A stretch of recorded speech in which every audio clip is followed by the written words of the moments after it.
Halo semua. Pada video kali ini kami akan membandingkan hasil regresi data panel pada Stata dan SPSS yang didahului uji asumsi klasik. Sebelumnya, perkenalkan kami dari kelompok 9 yang beranggotakan Puspita, Dea, dan Cok Sinta.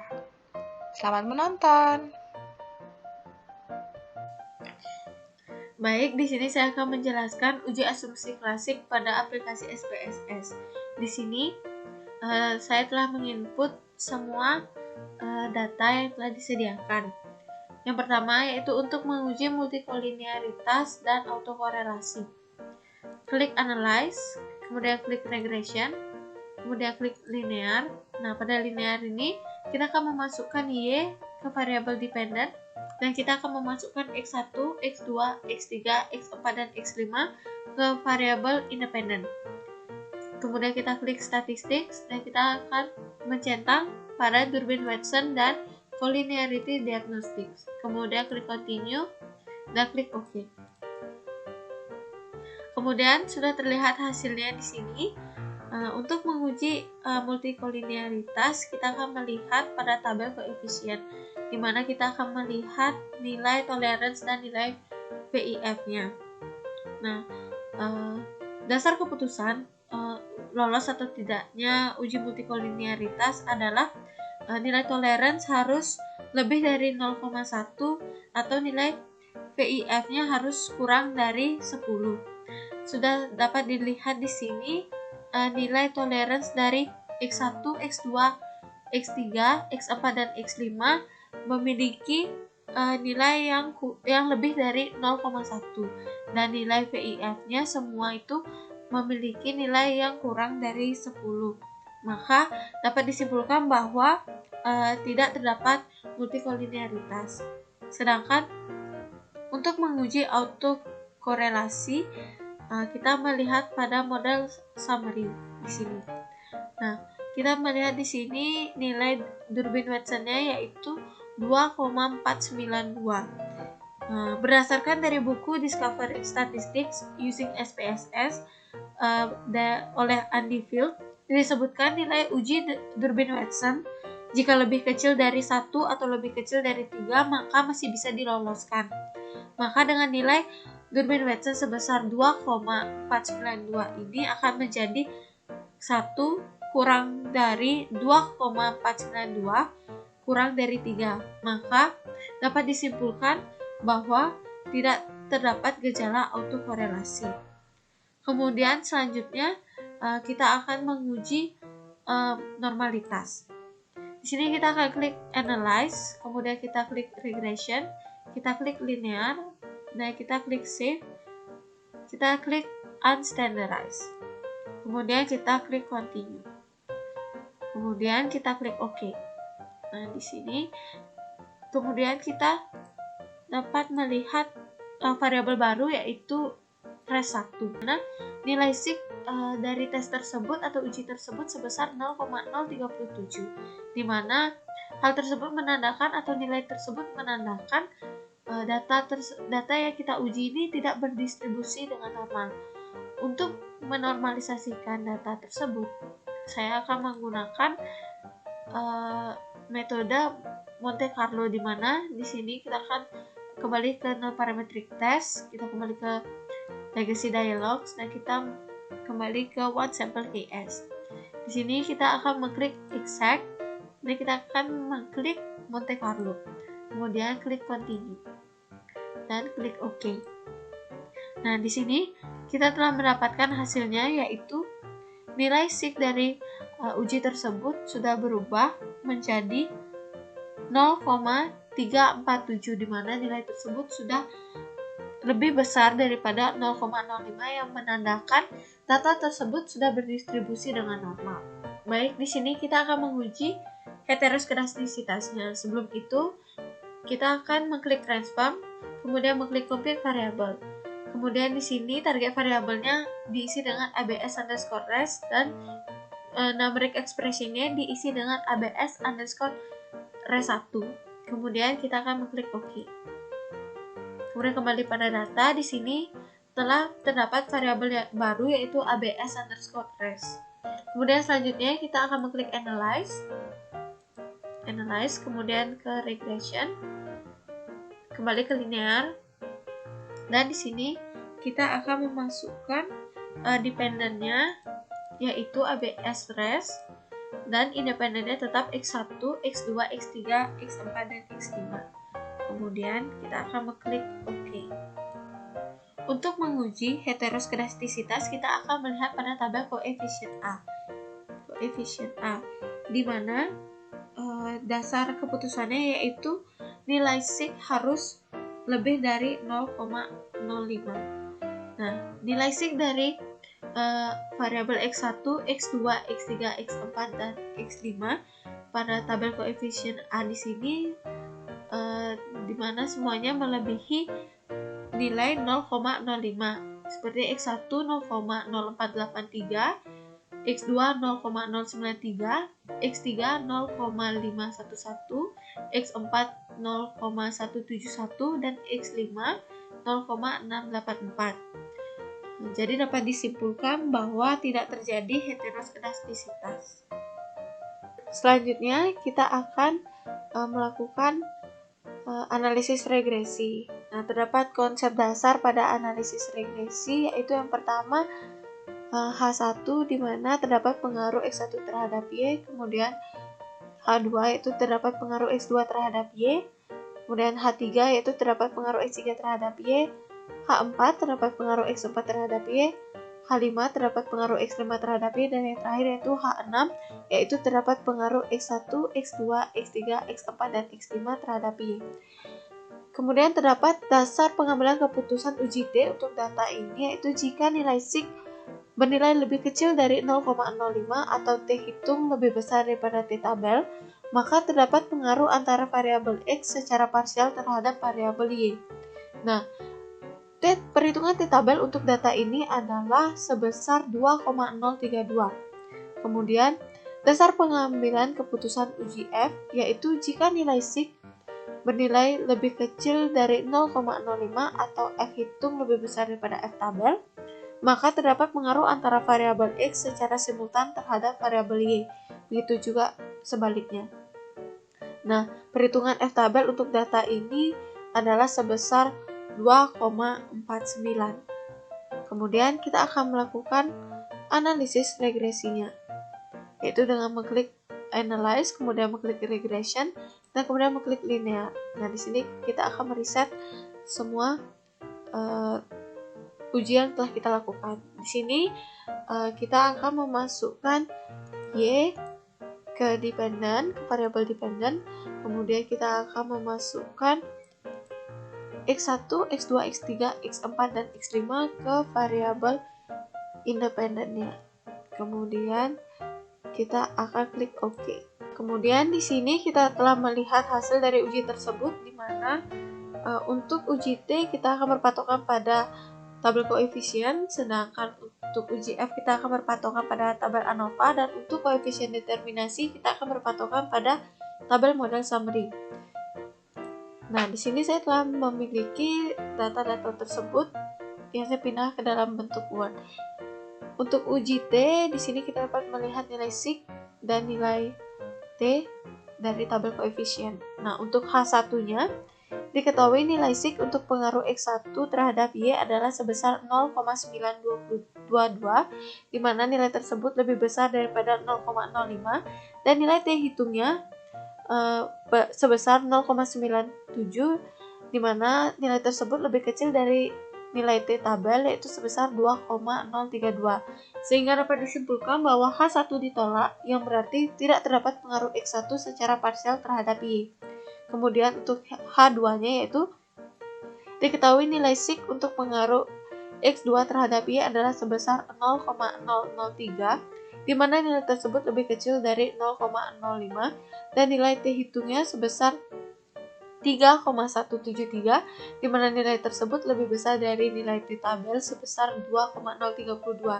Sehingga dapat disimpulkan bahwa H2 diterima, yang berarti terdapat pengaruh X2 secara parsial terhadap Y. Kemudian untuk H3-nya diketahui nilai sig untuk pengaruh X3 terhadap Y adalah sebesar 0,828, di mana nilai tersebut lebih besar daripada 0,05, dan nilai T hitung sebesar 0,219, di mana nilai tersebut lebih kecil dari nilai T tabel, yaitu sebesar 2,032.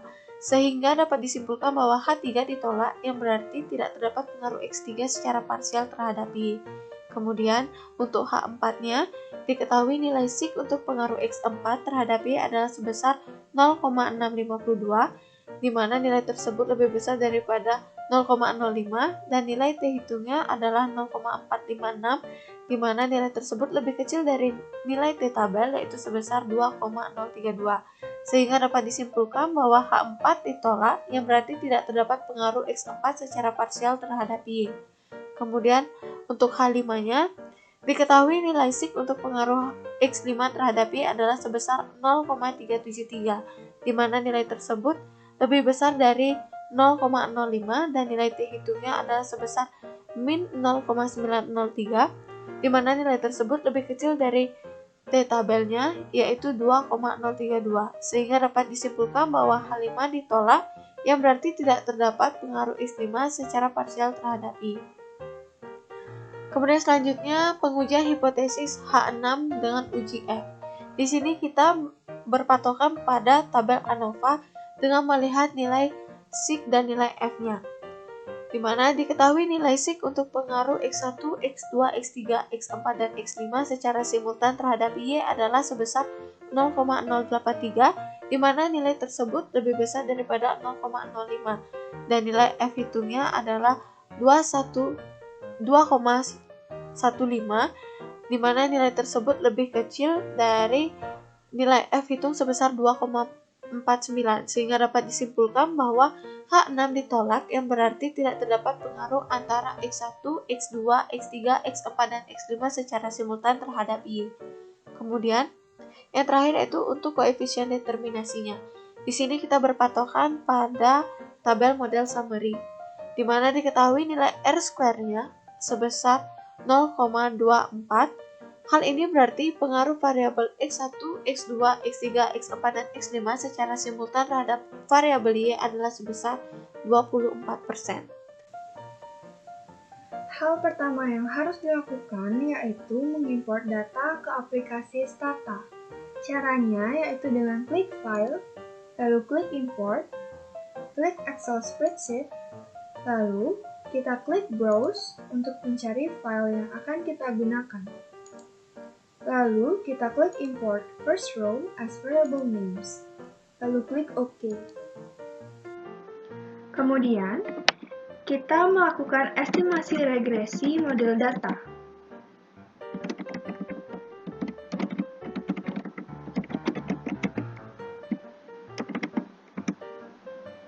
Selanjutnya, kita akan mengecek apakah data tersebut sudah balance atau belum. Kita bisa memasukkan perintah ke komen dengan mengetikkan xtset sisi tahun.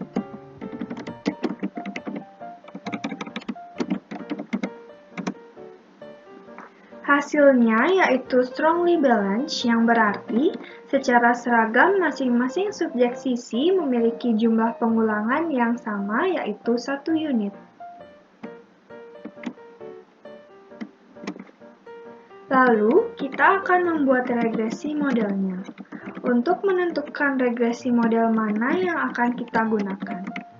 Jadi, untuk model regresi di sini, kita menggunakan 3, yaitu Common Effect Model, Random Effect Model, dan Fixed Effect Model. Pertama-tama, ketikkan regres, lalu masukkan variabel dependent dan diikuti oleh variabel independent.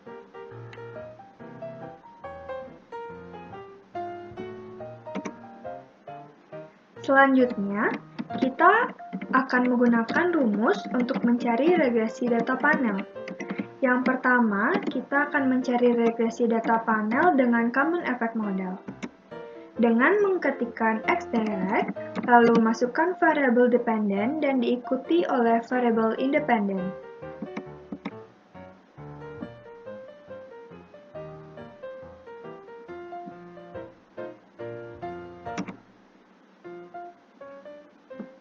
Selanjutnya, kita akan mencari regresi data panel dengan fixed effect model. Dengan mengetikkan extract, lalu masukkan variable dependent, dan diikuti oleh variable independent, dan diakhiri dengan perintah "fa".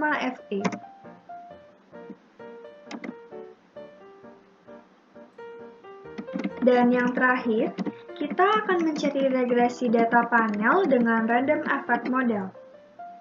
Dengan mengetikkan extract, lalu masukkan variable dependent, dan diikuti oleh variable independent, dan diakhiri dengan perintah "resa". Jangan lupa untuk memasukkan perintah-perintahnya sesuai dengan yang ada di video ini. Dari model-model regresi tadi, hal yang harus kita lakukan kemudian adalah menyimpan model estimasi regresi tersebut.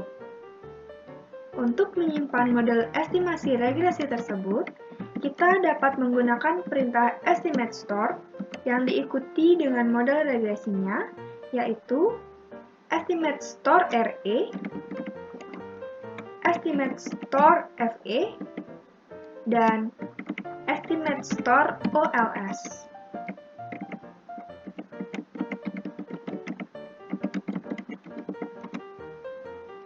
Nah, selanjutnya kita akan membuat tabel perbandingan dari estimasi model regresinya.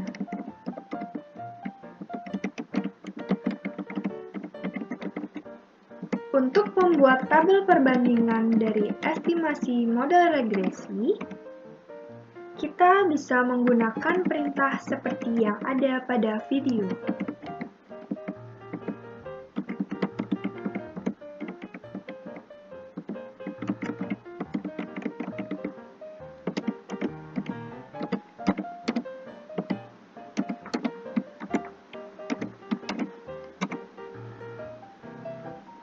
Dari tabel perbandingan ini, bisa dilihat untuk variabel pada setiap model regresi common effect model, fixed effect model, dan random effect model. Selanjutnya, setelah kita mengetahui dari tabel perbandingan, kita akan melakukan uji show test untuk mengetahui model regresi mana yang lebih baik antara ketiga model tersebut. Caranya dengan mengetikkan perintah ret, lalu masukkan variable dependent, dan diikuti oleh variable independent, dan disambung dengan perintah i.cc.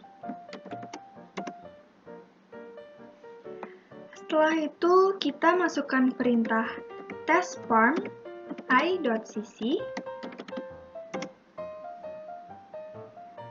sehingga diperoleh nilai dari probability value-nya lebih besar dari 0,05, sehingga model yang lebih baik adalah common effects model.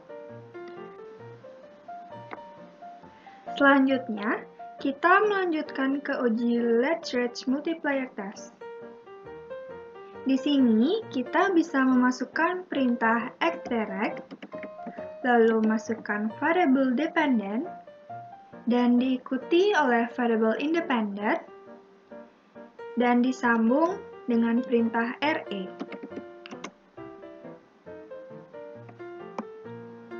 Kemudian, kita masukkan xt-test 0, hasilnya menunjukkan lebih besar dari 0,05, sehingga yang lebih baik yaitu common effect model. Selanjutnya, kita sudah bisa melakukan uji asumsi klasik.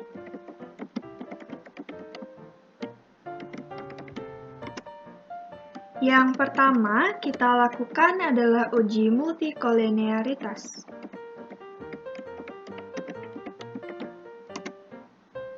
Uji multikolinearitas yang pertama dilakukan dengan metode VIF.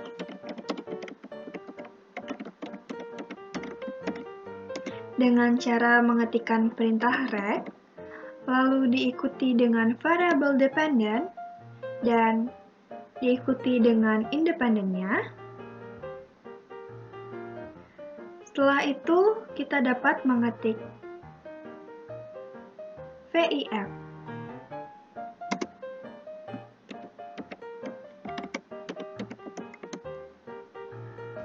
Diperoleh hasil VIF 1,1, yang berarti kurang dari 10 dan lebih dari 1. Ini berarti tidak terjadi gejala multikoliniaritas. Selanjutnya, kita dapat menguji multikoliniaritas dengan metode partial correlation. Dengan mengetikkan perintah core, lalu diikuti dengan variable dependent dan independennya.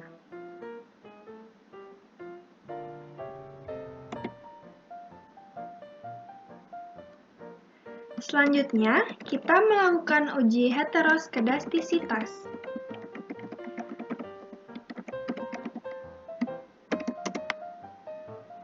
Metode pertama yang kita gunakan yaitu dengan metode Bruce-Pagan.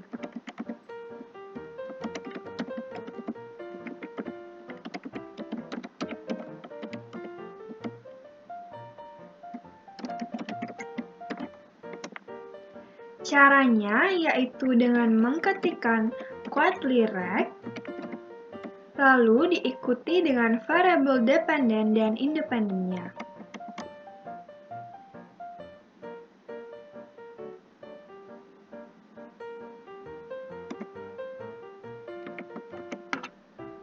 Selanjutnya, mengetikkan perintah stat_headTest. Diperoleh nilai prop lebih dari C2 lebih dari 0,05, yang berarti tidak terjadi gejala heteroskedastisitas yang diuji. Selanjutnya, melakukan uji heteroskedastisitas dengan White test.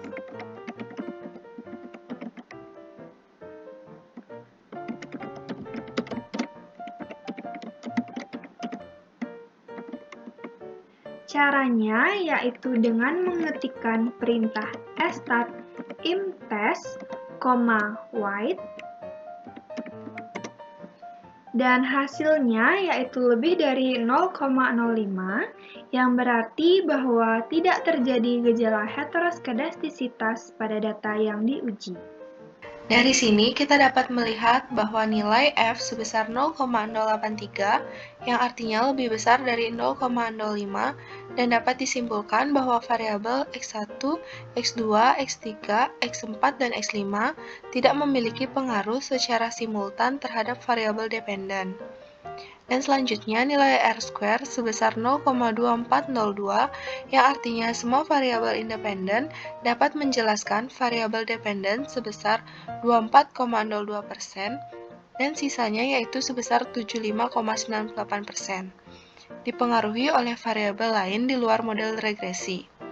Dan yang terakhir, nilai uji T parsial pada output data di atas tidak ada yang lebih kecil dari 0,05 pada setiap variabel independen.